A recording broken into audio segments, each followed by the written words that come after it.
supplier. It's the Full Court Press with Eric Frandsen and Jason Walker. Welcome back to the to the show that we're doing right now. Following the local teams, breaking down the biggest games with in-depth analysis and team interview. Join the show by calling into 435-752-1069 or text 435-339-0321. It's the Full Court Press. Look, Rose, ends it. Yes! Caught! Touchdown! They did it!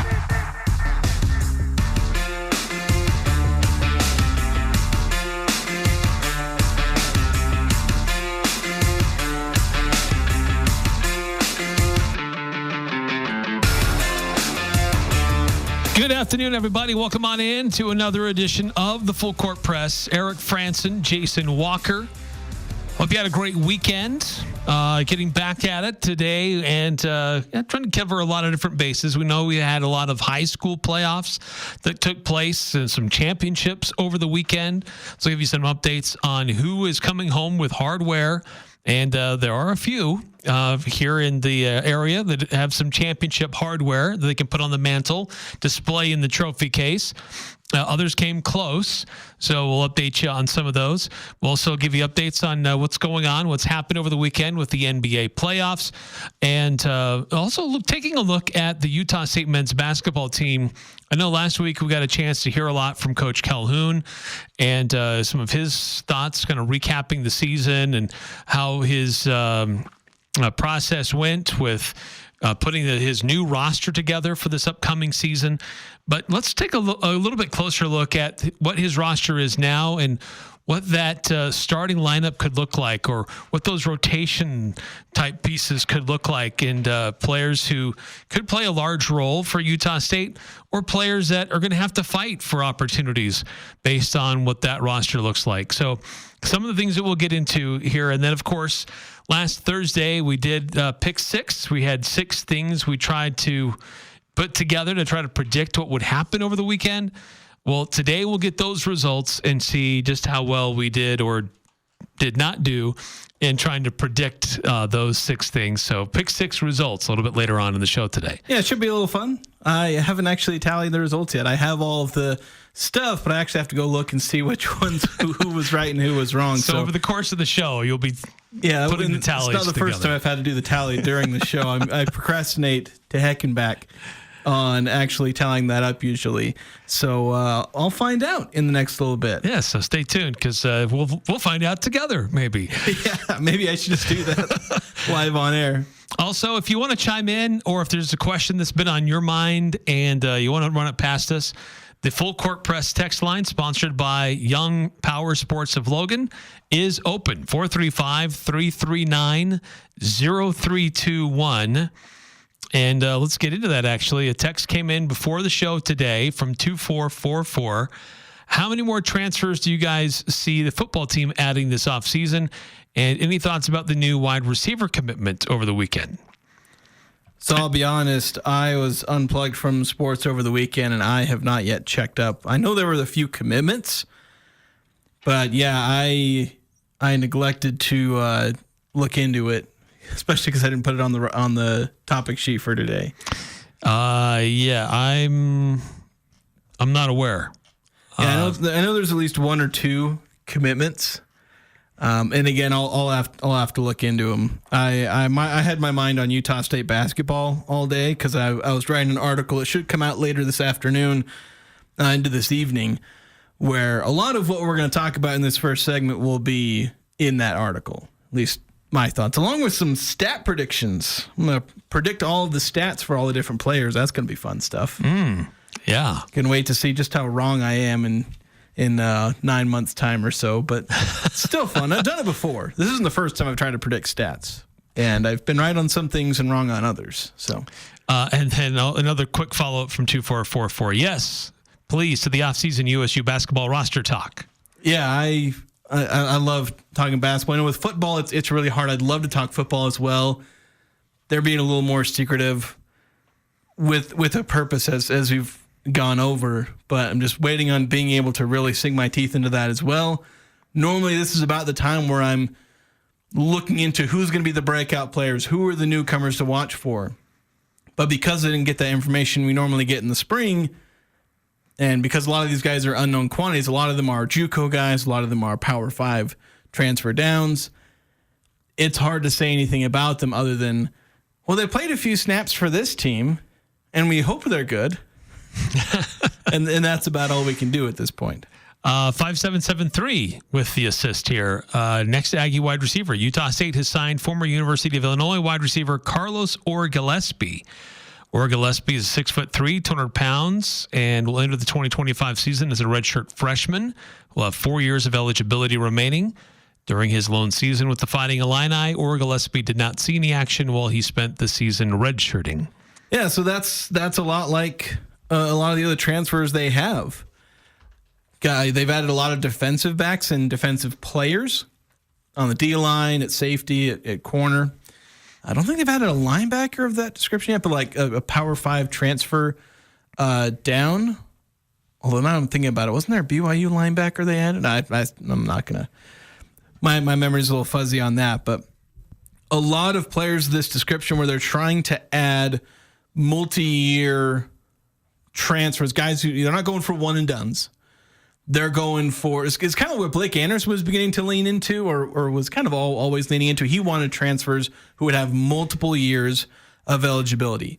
Get them in, get them into the program, and have some development time. You know, if they're a power conference transfer, then you can potentially have a lot of potential there that you tend to miss out on when you try and offer guys. They get offered by a power conference team, and then they just go to that other team because it's Illinois, it's Georgia, it's whoever. So you have a chance to get this kind of potential, these former high 3-star, low 4-star recruits that once upon a time you couldn't recruit as high school players. So Bronco's clearly trying to add as much talent as he can, but clearly, again, we're working on basically no information, barring sitting down and really digging into these guys' high school tape, which I'm sorry, I don't have a time of day to search into every single one of these guys the way these coaches are able to nail down which players they really want to see. Yeah, I mean, it sounds exciting. I mean, those look like good metrics for a wide receiver.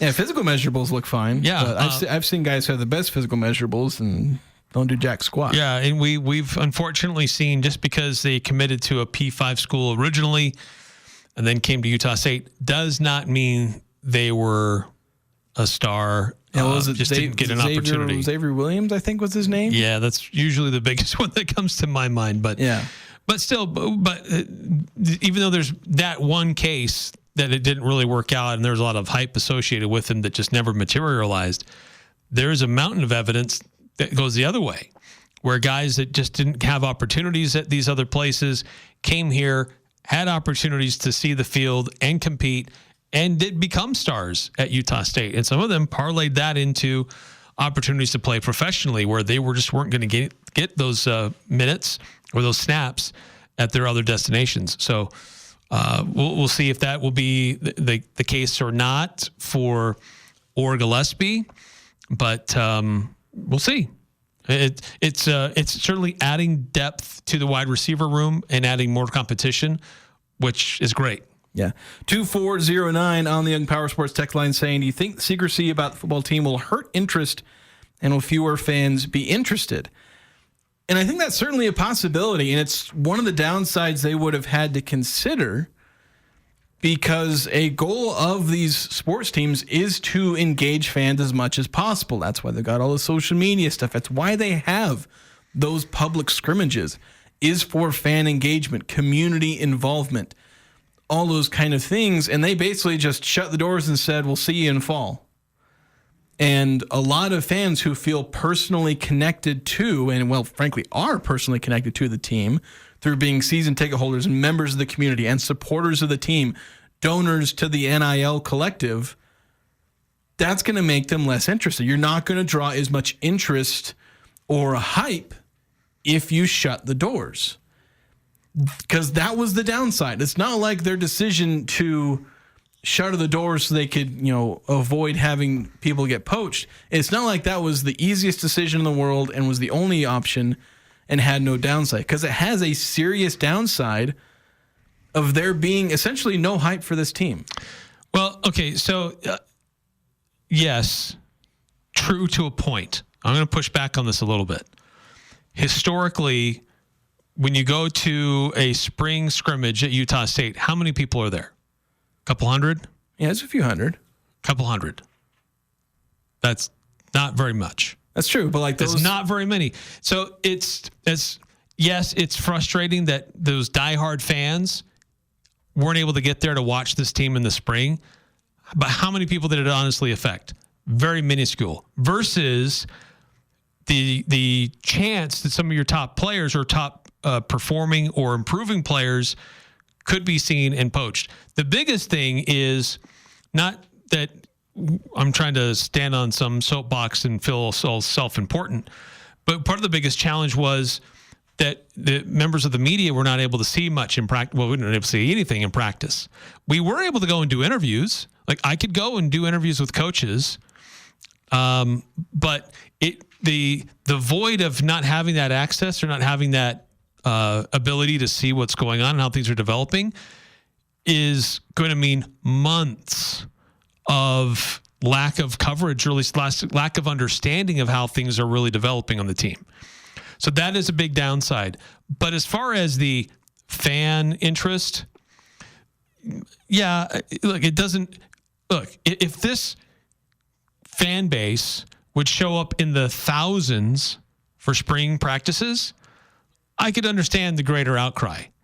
But there really weren't that many people who would normally show up. And normally it was about the same couple hundred people who would show up every time. The biggest challenge is, like, for us and other members in the media is it's hard for us to do these stories in the off season because we just don't know. But if anything, it adds an air of mystery, which should make people hungry to see what's this going to look like. What is Coach Mendenhall going to look like on the sidelines wearing Aggie gear? And what is this team going to do under his leadership? Because I will tell you this, the few times that I have spoken to some of the players, the times that I've been at practice, after practices in the spring and talked to some of the coaches, there is a very excited attitude about where things are headed for this football team. But that's about all we can say is feeling and what's the general juice, right, coming off the field. There's an air of mystery about it, but I wish we could give more details, but we can't. But to that level of, is it going to hurt the hype? I don't know if it's going to hurt the hype really that much, because it just means people are going to be more curious to see what it's actually going to look like. I think they'll be more curious, but curiosity isn't hype. Hype is people getting excited and wanting desperately to see because they anticipate a team being good. And there's none of that. There will be none of that until fall, until we can go out and see this team. And I know you're right in that not too many people attend the spring game. But in the same way that you talked about how we end up kind of propagating the message when we see things, those fans go out and talk to all their friends and all their family about the team, what they saw, how excited they are. They're on social media, all over the internet, talking about the team. Nobody knows jack squat about the team. And anybody who does isn't saying anything.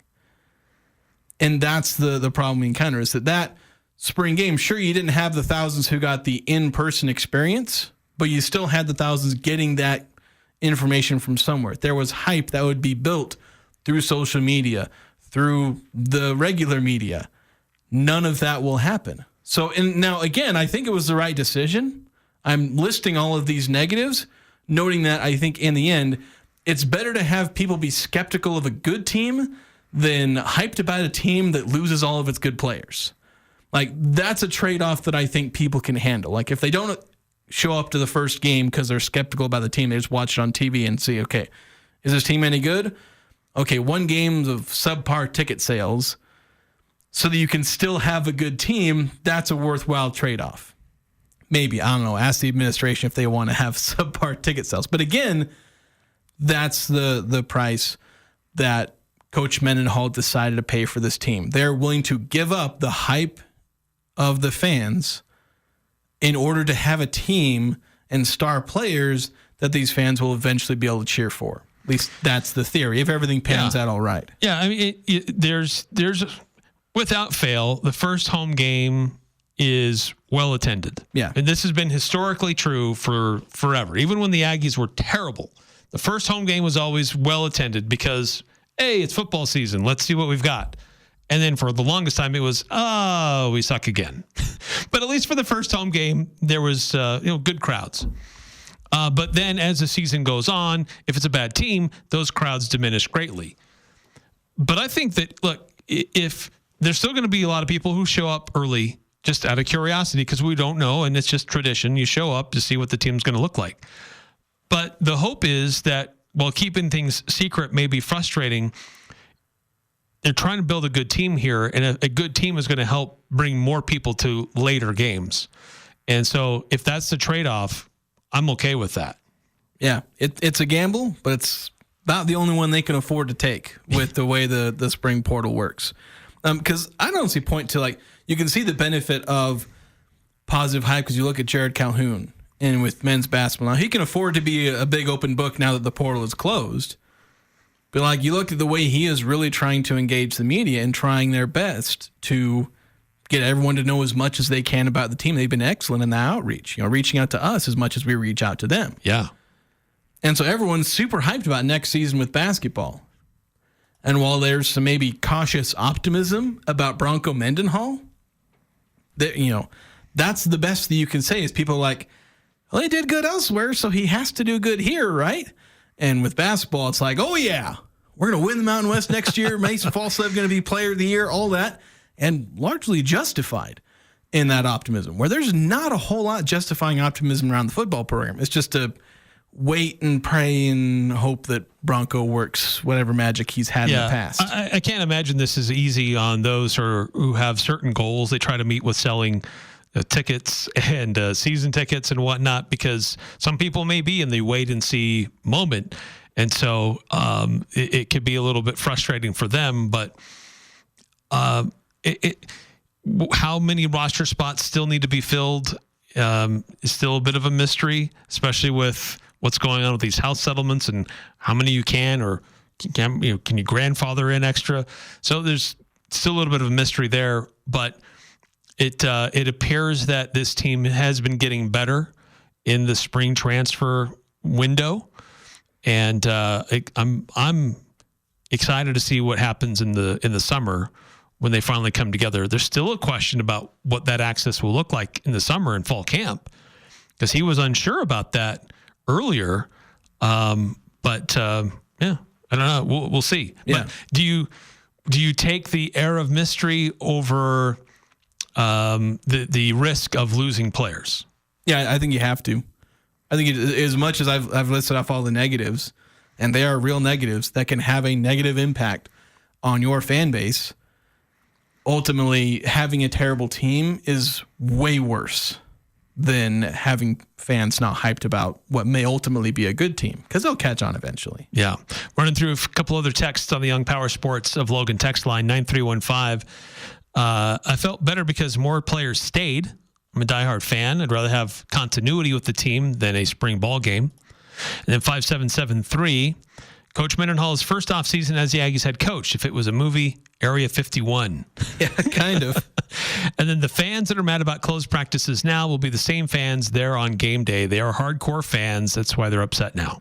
Yeah, and I think the main negative with them is that they aren't sharing with their friends about how hyped they are for the season. Hey, this is what I saw, and this is what I'm going to share, and this is what I'm going to tell my buddies around lunch and when we're because they're the ones that those hanging will be out over the weekend. You mentioned the diehard fans; they'll be there no matter what.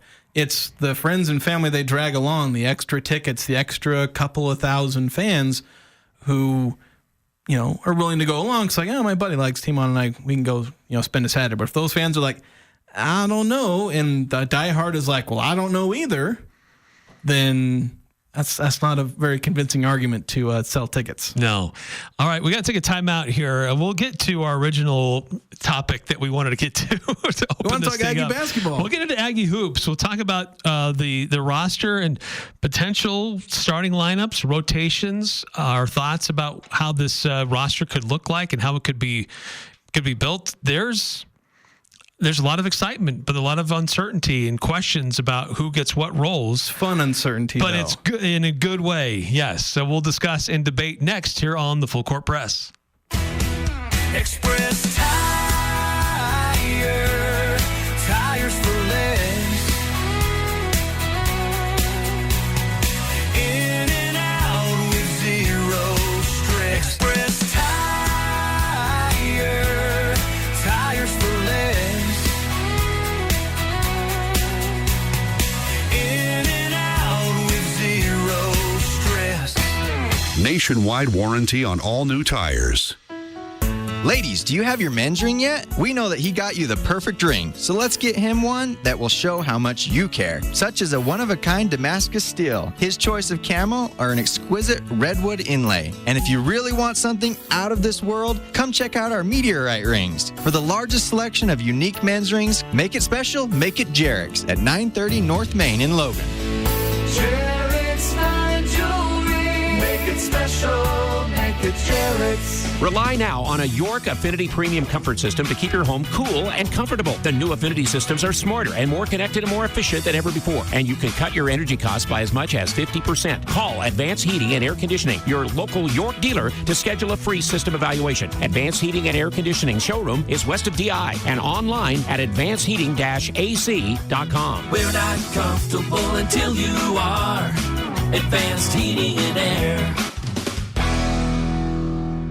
The chips and drinks are endless. The burrito is huge for only $7.95. It's got to be Cafe Sabor, Cache Valley's best Mexican restaurant and gold medal winner in the Best of Northern Utah contest. Experience Locals Day every Thursday with a huge burrito, endless chips and soda, only $7.95. Finding any lunch under $10 is nearly impossible. Every Thursday, drinks, chips, and a massive burrito. You pay just $7.95. The food, the fun at Cafe Sabor in the historic train station on 6th West and Center in Logan.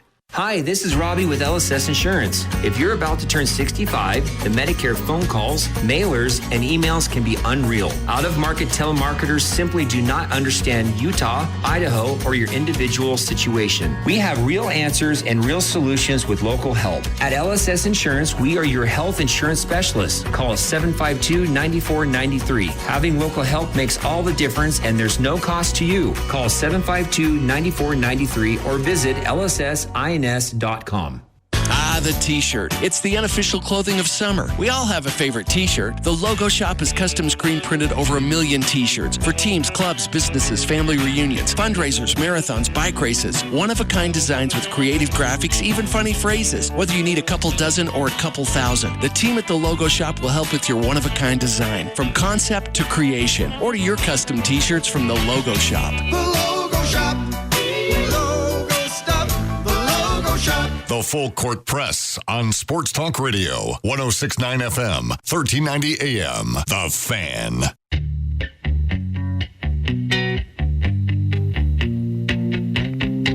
Young Power Sports of Logan has a brand new service center. Can handle any make, any model, 100% of the time. They have the tools and experience to keep your ride in peak condition. And just Google Young Power Sports Logan to find Cache Valley's premier power sports service department. So taking some time to look at Utah State men's basketball roster, which is now set. And this is a challenge to figure out what the starting lineup would look like and what that second unit might look like. I think there's going to be some real interesting battles for minutes at certain positions. I think there are... When I'm just looking at this, Jason, and I have not done as much of a deep dive on this as you have, but when I'm looking at this roster, I think there are two sure things for Utah State. I think Mason Falsleve's a starter, and I think Gary Clark is a starter. Beyond that, I think you can have debates about almost every other position. So Mason at the 2, Gary Clark at the 4, but I think almost every other position could be up for debate, and will be really fun to see how those battles kind of materialize over the summer.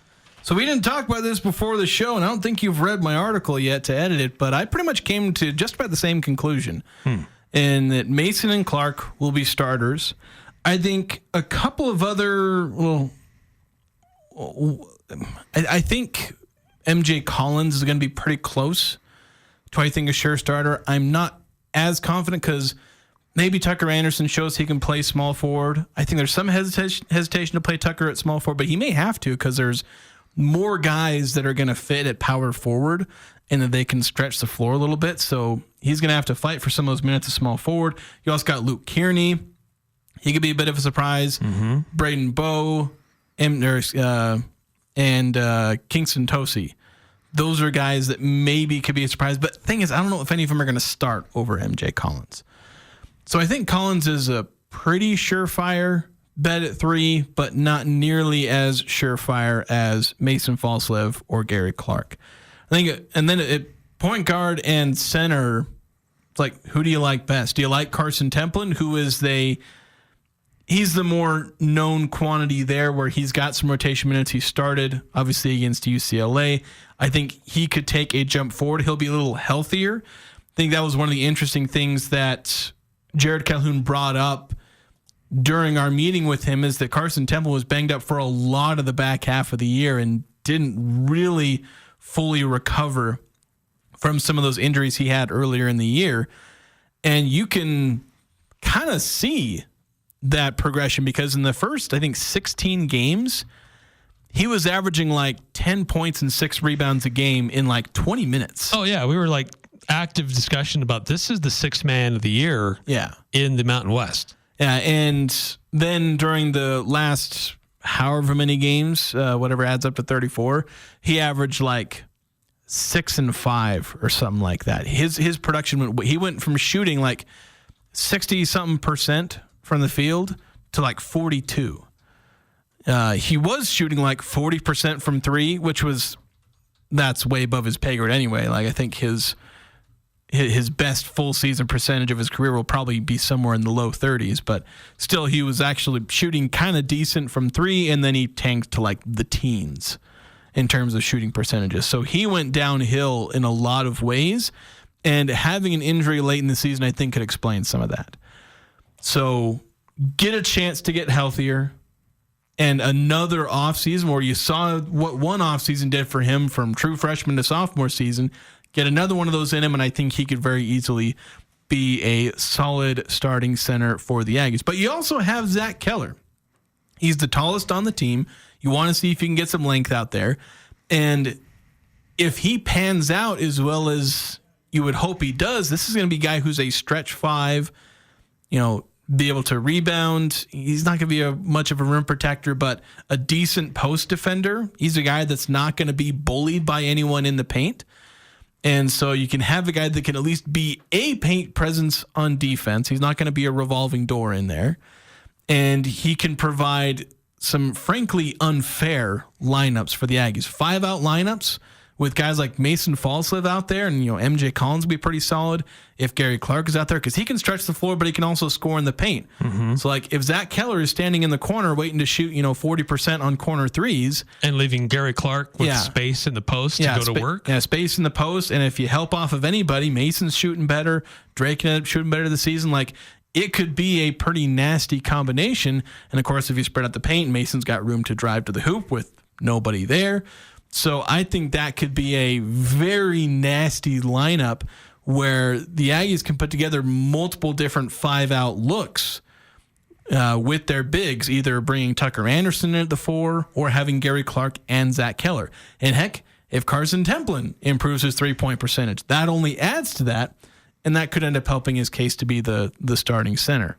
Yeah, and then at point guard, certainly there's that advantage of continuity with Drake Allen, who's got a lot of experience as well. And he's been in the system under Coach Calhoun.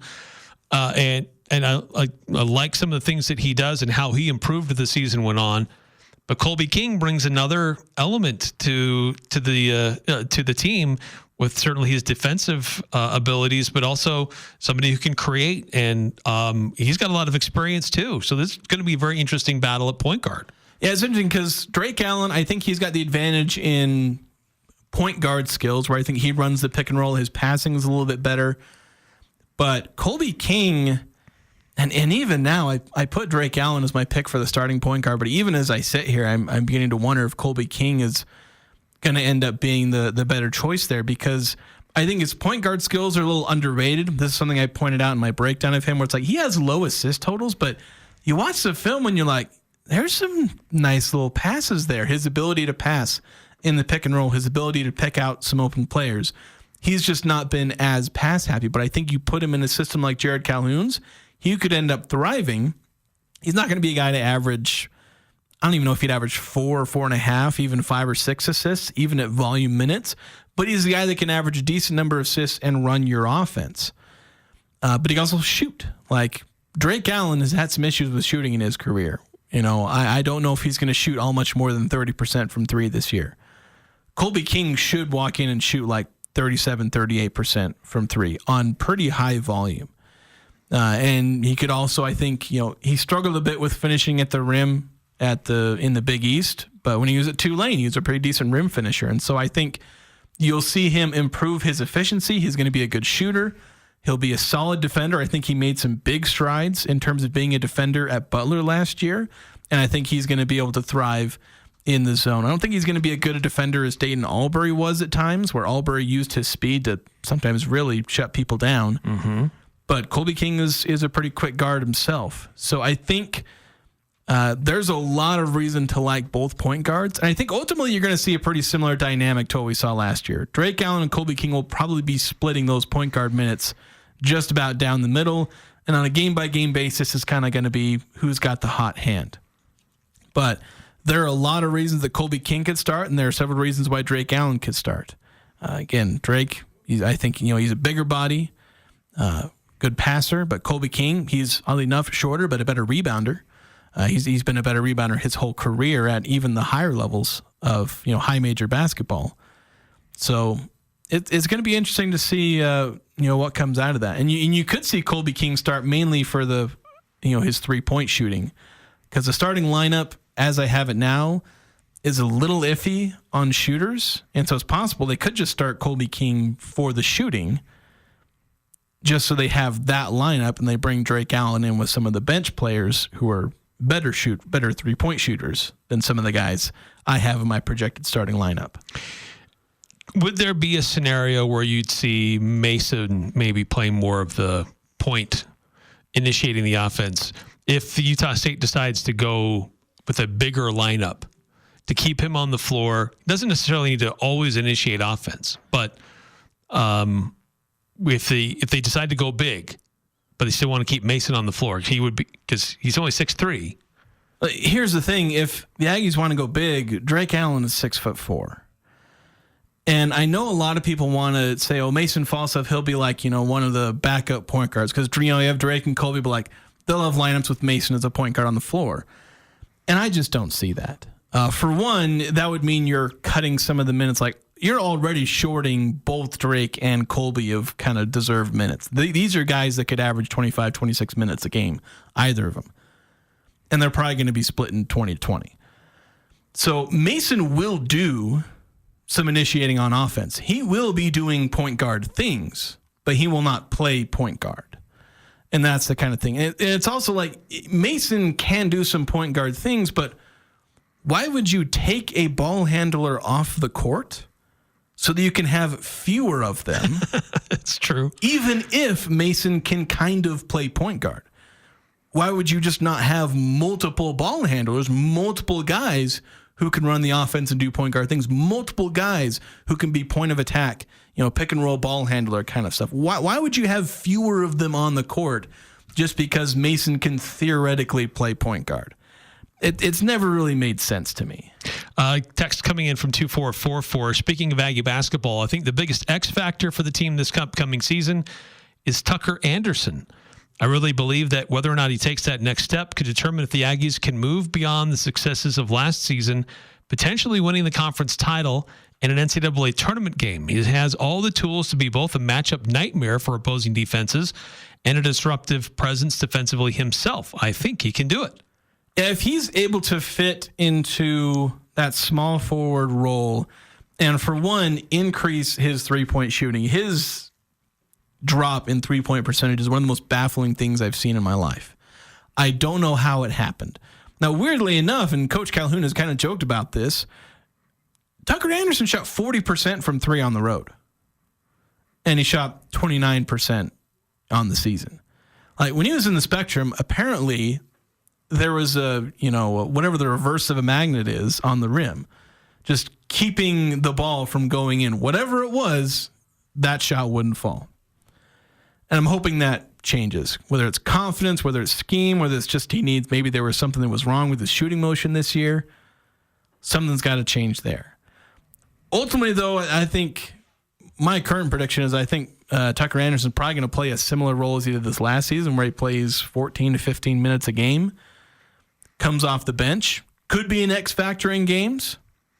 Although, if he reaches his full potential that I was kind of thinking he had last year, this is a guy that could start and could be like a 9-10 point per game guy. He could just replace MJ Collins in terms of the role I'm expecting Collins to play, because he could do some of those things. He's got the length to be a disruptor on defense, kind of sit at the top of that matchup zone and cause problems.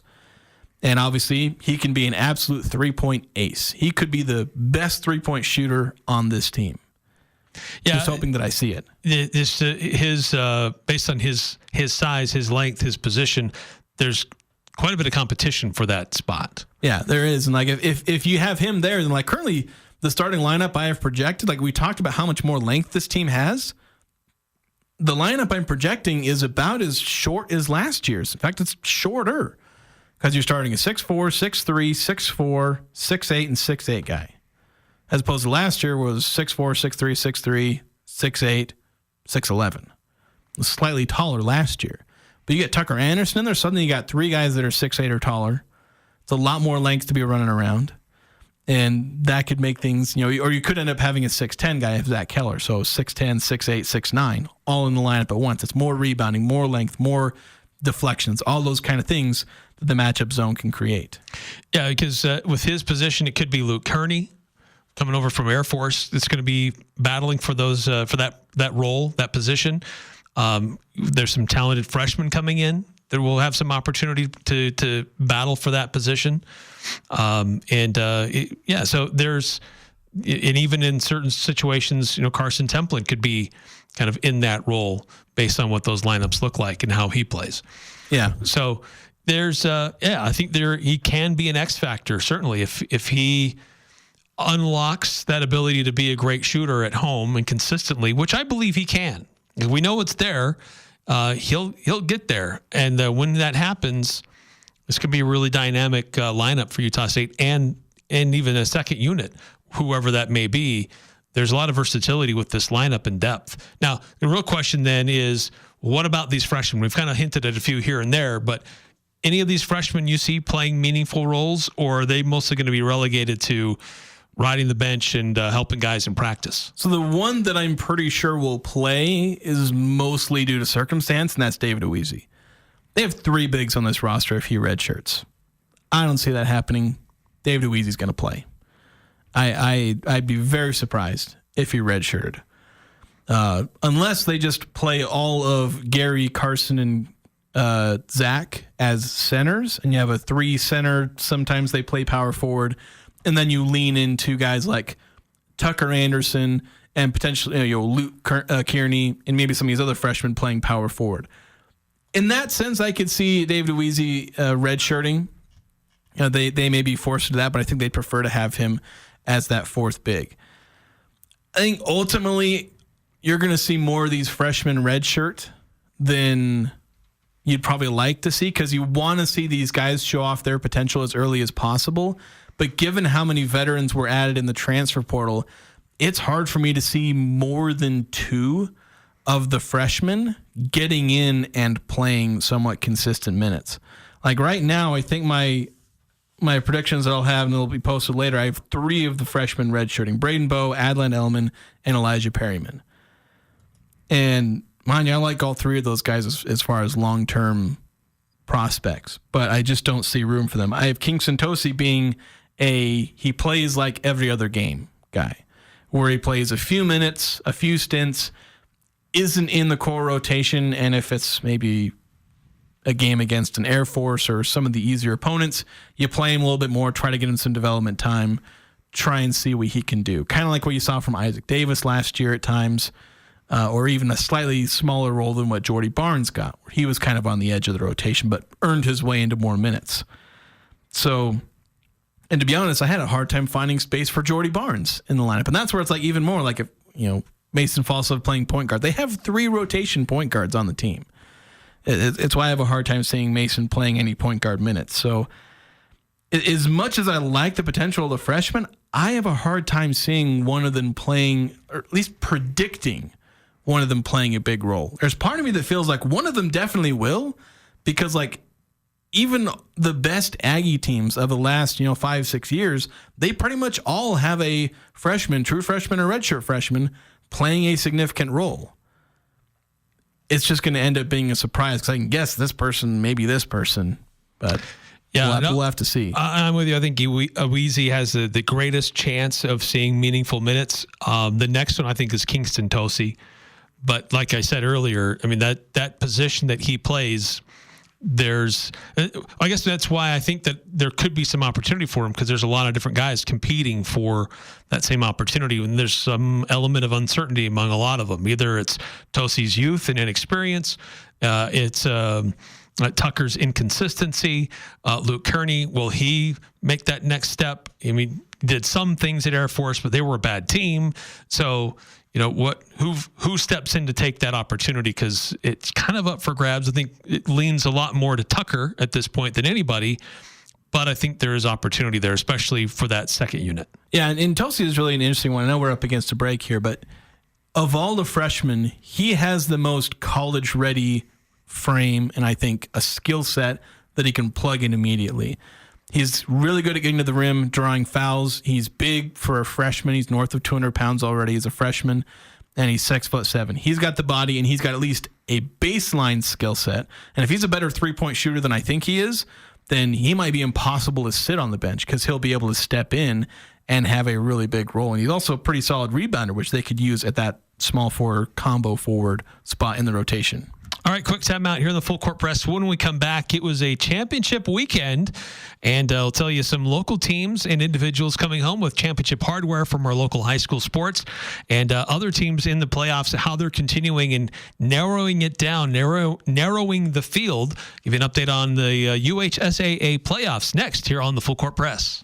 Markets are unpredictable, but reaching your financial goals shouldn't be. Adams Wealth Advisors is dedicated to helping you navigate these challenges and ensure you're prepared for every outcome. Whether your financial plan revolves around advanced tax planning, estate planning, business strategies, retirement planning, or investment management, Adams Wealth Advisors team of CPAs, CFPs, and CFAs will provide the expertise needed to help you reach your financial goals. Visit AdamsWealthAdvisors.com. That's AdamsWealthAdvisors.com for more information or to schedule an appointment. A diamond is forever and is perfect to represent your love. For those special occasions, give her a natural, one-of-a-kind diamond as unique as she is. Our exclusive brand, Neat and Brilliant Diamonds, is both beautiful and affordable with quarter-carat diamonds starting at $499. We have hundreds of sparkling diamonds at our integrity price guarantee with financing available. An investment for generations to come, Monday through Saturday, 10 to 7, where Utah gets engaged. S.E. Needham Jewelers, middle of the block at the sign of the clock. This Memorial Day weekend, Daryl's Appliance has the best prices for you. This is Jay with Daryl's Appliance. For a limited time only, enjoy extra savings with our exclusive mail-in rebates on Maytag, Whirlpool, KitchenAid, Cafe Speed Queen, and more. Why buy from Daryl's? Because we have 55 years of experience giving you the best service and prices. Save big this Memorial Day at Daryl's Appliance, located west on Airport Road. Visit us today and experience the Daryl's difference. Spend less time at the post office. With Formax and Mint mailing systems from Les Olson IT, you can quickly, accurately, and easily process your outgoing mail and even save on postage. Fold your documents, stuff and seal your envelopes, print addresses, weigh and measure to apply proper postage, all with the click of a button. With multiple model options available, you're sure to find a Formax solution and Mint mailing device that perfectly fits your business needs. Les Olson IT. Do you have a fireplace or stove that isn't working right? Why wait until next winter to get it fixed? Get ahead of the game and get your fireplace or stove serviced now by Advanced Fireplace and Stove. They service everything from Quadra-Fire pellet stoves to heat and glow fireplaces. Get a 20% discount on your next service and labor when you mention this ad. Call 752-7272 or go to advancedfireplaceandstove.com. Advanced Fireplace and Stove, where comfort is their business. This is Jordan with Primrose Home Care and Hospice, and I'm here with Barbara. Barbara, how did you become acquainted with Primrose? I had been trying to get another company to come and help me, and I had waited about 2 weeks, and I needed a bath. My neighbor suggested that she would make a few phone calls, and that very afternoon, Mark Stokes was sitting in my front room, and he said, "What do you need?" Primrose Home Care and Hospice. We're your home team. The Aggies, the Jazz, the high schools, the full court press on Sports Talk Radio, 106.9 FM, 1390 AM. The Fan.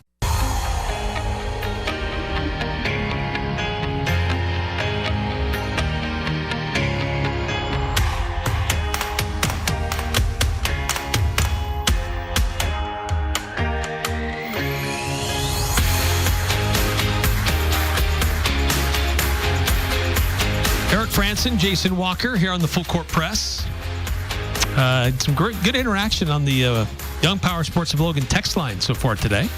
Yeah, a lot of people ask about football. We weren't planning on talking much about football, but then we got into it. It's been a whole segment talking Utah State football. As much information as we can provide, which unfortunately is precious little. Yeah, it's limited. And then talking about basketball, what's the lineup? What could the lineups look like for Utah State men's basketball this upcoming season? It's an exciting quandary, really, for that coaching staff to figure that out. I think both of you and I agree there are probably two sure things in the starting five. Beyond that, it's going to be a fun competition. Yeah, and it's also fun because there's a lot to work with. I've seen a lot of the film on these guys and trying to figure out which guys I like, and also getting frustrated over there's not room for this guy in the lineup. That's why I think about all the freshmen. I want Kingston Toasty to play like 15 minutes a game, but there's not 15 minutes a game for him to play unless he turns out to be a freshman phenom, which at that point you got a wonderful problem. Yes, true. Quickly, just championships over the weekend for a couple different sports, or spring sports. Bear River softball. It became interesting. They played well in their first game, and on Saturday they lost to Desert Hills. So Desert Hills forced a game 3 later in the day on Saturday, but Bear River came through, winning 3-2 in a close one. So Bear River, it's like death and taxes. They just constant with winning softball championships. Great tradition there. Ridgeline softball punched above their weight. They were ranked 9th in the seeding, but they ended up tied for 3rd in softball.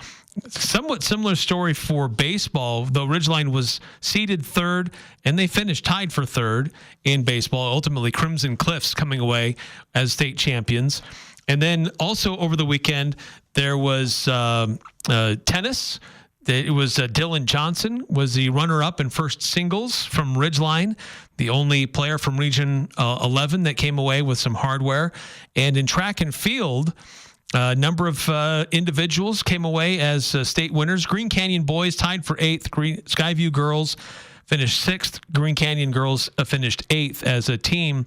But state champions, Graham Livingston from Ridgeline in the 200 meters. Also, you had Sadie Stewart tied for 1st in the high jump from Skyview. Had a couple finish 2nd, a couple also 3rd. So we had some various different athletes podium in track and field over this weekend. So really exciting stuff there. And then also in lacrosse, we are down to the Final Four for both and for boys soccer as well. We're down to the Final Four here for all these sports, for boys and girls lacrosse and for boys soccer. And Bear River beating Skyview on Saturday. Actually, it was a Bear River Skyview doubleheader on Saturday. It was Bear River girls beating Skyview 16-3, and it was a Bear River boys beating Skyview 15-11. Ridgeline lost to Waterford with the girls. So in the Final Four for girls lacrosse, Bear River plays Provo tomorrow at 6. And on the other side, it's Waterford and Payson. Those games being played down at Westminster tomorrow. And as far as the boys lacrosse, Mountain Crest, who's been playing well and upset some higher seeded teams, ended up losing to Snow Canyon in a close one, 8-7. So they're out. And Westfield, they got upset, so they're out. So Bear River, the lone remaining team out of Region 11 for boys lacrosse, they will face Judge Memorial on Wednesday at Westminster. And then for boys soccer, Ridgeline is they've been upsetting some teams along the way. They won in a shootout, beat Orem 2-2, and they advanced to face Dixie in the semifinals tomorrow at Zions Bank Stadium in boys soccer. Green Canyon, unfortunately, ended up losing to Crimson Cliffs 5-1. So we still have a couple of teams still in it, still opportunities to chase some more championship hardware. Yeah, should be a lot of fun. I'll be running down to call that Ridgeline soccer game tomorrow. That's what we're planning on. We're hoping that works out. That's the plan. Yes. All right, another quick timeout. We'll be right back here on the Full Court Press. This is Catherine Buse with Cache Valley Bank, and we understand that concerns about fraud can weigh heavily on you. Your peace of mind is important to us. That's why we're committed to looking out for you and your family. Our team keeps a vigilant eye on your account. If you ever have concerns or need support, we're just a call or visit away. Whether you need advice or just someone to talk to, our friendly staff is ready to help. We're more than just a bank. We're your neighbors, and we care about your security. Visit your local branch today. Cache Valley Bank, member FDIC. The Sportsman on Main Street is loaded with great clothing, shoes, and equipment. This is Mark inviting you to come in and check out our awesome store. For 71 years, we have outfitted you, whether you are going on the trail or to the theater. Trust me, you won't see yourself coming and going as we work hard to have some of the most unique clothing and shoes you will see anywhere. If it's a bike, skis, or a unique clothing and shoes, I promise we will take care of you only at the Sportsman on Main Street in historic downtown Logan with tons of free parking in the back. Now here's a concept. You earmark 1/3 of your profits to go back into the community, to local charities. Dex Imaging does that. My name is Anthony Wagoner, and I'd like to share with you what I know about Dex, the company that acquired Valley Office Systems. Dex Imaging is committed to continuing quality customer service while raising the bar to become a strong community partner. Join us in creating the brightest image for tomorrow. Contact us at deximaging.com. Following the local teams, it's the Full Court Press with Eric Frandsen and Jason Walker. If you need new spark plugs and filters, your locally owned Napa has got them to fit your car or truck, lawnmowers, four-wheelers, motorcycles, even your side-by-sides. You can go find it at your locally owned Preston or Providence Napa Auto Parts. A couple of the texts coming through on the Young Power Sports of Logan text line, 0694. Any word on if Coach Calhoun has another assistant coach lined up?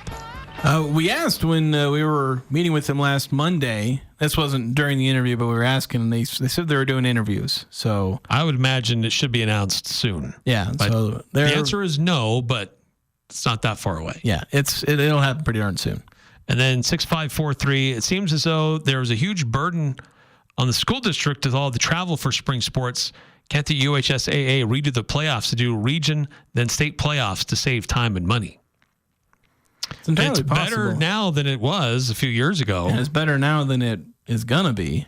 Well, for one particular school. Inter-region travel is going to get trickier for one school and for the rest. For the rest, too. To a similar degree. You got Tooele area schools in the mix. Yeah. So, no, that's just the nature of being in a large state. And it's not even the largest state. No. It's not even the Southern Utah schools. Holy cow, the Southern Utah, especially back in the day, the travel they have to do, especially 1A schools. Yeah, it'd be worse for those guys. All right, Jason, pick 6 results. All right, so let's get to it. I'm on a 2-week win streak, Eric. Let's see if you can beat it. I added up during the show, so I've only just now figured out who won. So let's start with the legendary series, the Thunder Nuggets. Game 6. How many free throws would Shai Gilgeous-Alexander and Nikola Jokic combine for? I set the line at 17.5. That was way too low. They had 23. You took the over. I took the under. Then Maple Leafs, Panthers, Game 6. Total saves by the two teams. I set the line at 45.5. That was too high. I took the over. You took the under. They had 39. So you're up 2-0 on me. Then RSL over under 0.5 goals against Colorado. Well, they lost 1-0, so they hit the under on that. I took the under. You took the over. Run differential for the Cubs against the White Sox. Eric, you set the line at 8.5 for the full series. I took the over. You took the under. They had a combined run differential of plus 18 as they ran away with those 3 games. They crushed it. Yeah. One of them they won by 10, so one game got them the over on that. So we're tied 2-2. Home runs by the Yankees against the Mets in their entire series. Eric, you set the line at 6.5. I took the under. You took the over. They won 2 out of those 3 games, but only had 3 home runs in the series, so the under hits there. Going to the last one, Eric, this was an interesting line because you had Kemi Antonelli, his finish at Imola, or the super long name I don't even going to try and pronounce. His finish over under 6.5. You took the under, meaning he would finish better. I took the over, meaning he would finish worse. He finished 19th. So the over hits, and I win 4-2. Maybe he'd race well in his home country. No. That's pick 6. 3 in a row now. Yeah, 3 in a row. 3 in a row for Jason. This is bad news. And that's going to do it for us tonight here in the Full Court Press. Thanks for tuning in.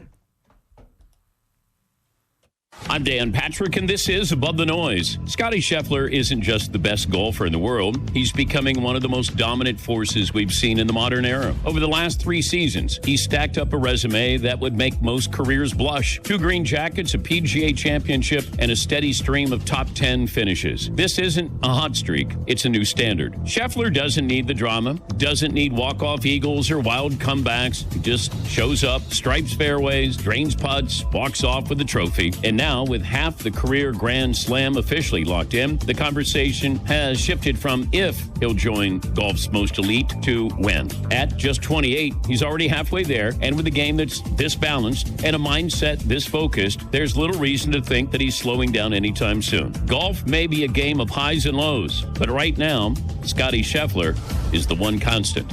I'm Dan Patrick, and this is Above the Noise.